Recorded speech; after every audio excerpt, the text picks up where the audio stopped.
Hi, it's Kevin McLeod coming to you from Crispy Clean Aquariums. I'd like to give a quick shout out to Beantown Aquatics and Simeon Yan for sponsoring this month's contest. Today we're going to talk about cleaning aquariums before you use them. And now you can't have any fish in it. You have to clean it without any inhabitants in the tank. I used two products today. Cost me less than $5 for the material. Barkeeper's Friend is apparently a very good product. The first time I've used it. The acid that is in it is 37 times stronger than the acid that you would find in the supermarket in vinegar.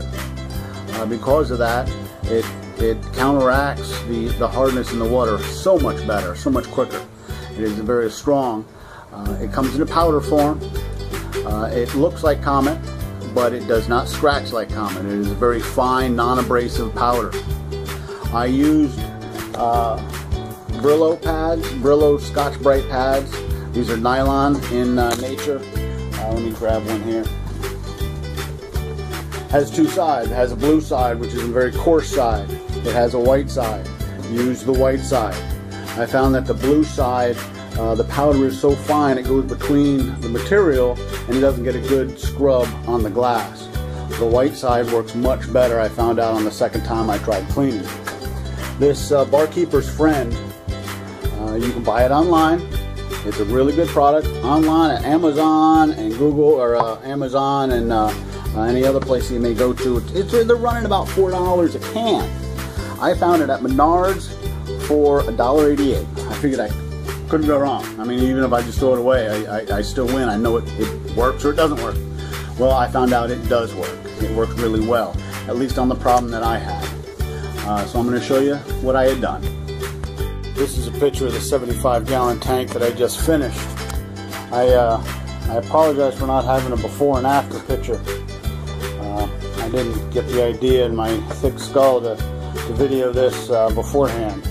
But this tank started out, it had a water stain probably about this deep. It was opaque all the way across. It looked like it had been run low-level water somewhere in here, probably its whole life. They had a bubbler over here somewhere because it was splatter and dribble all down the side. It was really pretty nasty. Even when you filled it up with water, it was still really evident that there was a problem there. What I did is I took Barkeeper's Friend and with 2 or 3 gallons of water in the tank, splashed it up on the sides, and applied some of the stuff to the pad and scrubbed it. I scrubbed it for about a minute or two on each side, and then sat down, had a smoke, a cup of coffee, and waited for about 5 or 10 minutes. And then I went back at it again. And the second time you could actually feel the glass getting smooth underneath the pad, using the white side of the pad instead of the blue side. It took a couple of minutes, probably the whole time it took me, including the break there, it took me about an hour or so.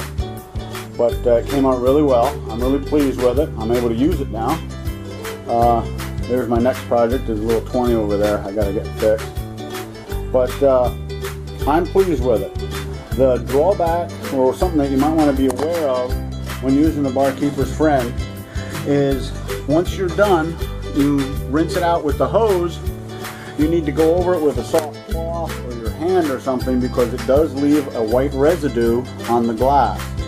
You need to loosen that residue. It comes off with just your hand or a rag, but you need to do something to get that off. And the second rinse comes right out. It works really well when you're outside with the hose. It would take a long time if you're doing it in the house with buckets and sponges and stuff. I would really recommend doing it outside if at all possible. There's one other problem that I had with it. I can't remember what it was. Another little simple issue. I did like it. I will buy some more of it. I'll probably go back to Menards and buy it before it disappears, because it's worth having a couple cans on hand. I used next to nothing really. It's still virtually a full can, so you can get quite a few uses out of one can. I would probably say 10 or 15 75 gallons, at least, you know, of this size. It may not work on all issues or all problems, but on mine, it worked really well, and I'm happy. Thank you for watching, and I'll see you at Crispy Plain.